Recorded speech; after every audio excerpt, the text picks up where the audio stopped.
Hello everybody, welcome to Gamma Protocol's Early Bird tutorial. Today we're going to go over the basics of movement, shooting and weapons for anyone playing the Alpha build. First off, let's have a look at movement. To move a unit, simply click on the vehicle you want to move and click where you want to go. Each of the blue highlighted zones around your vehicle counts as one move. Though you can move it to anywhere inside each of those zones, you don't have to go all the way to the edge. Next, you need to decide which way you want to be facing when you get there. And bear in mind that your aim may be restricted once you've arrived. That white circle with a slice of pie missing means that you won't be able to turn your turret around into that area once you've moved. Okay, so click again to move, and that's the basics of movement. Now let's have a look at shooting. Again, select which vehicle you want to attack with, then select an enemy to fire on by placing the cursor on top of it. If the crosshairs are red, it's in range.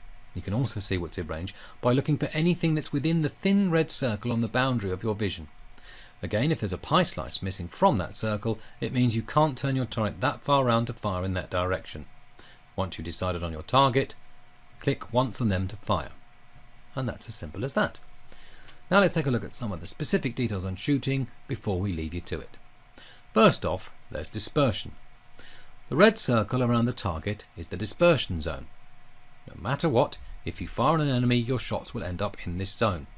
The circle's tightness is affected by movement speeds, distance and types of weapons used.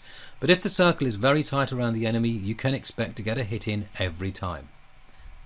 Talking of weapon types, there's a few different types of rounds and fire rates that you'll come across in Gamma Protocol.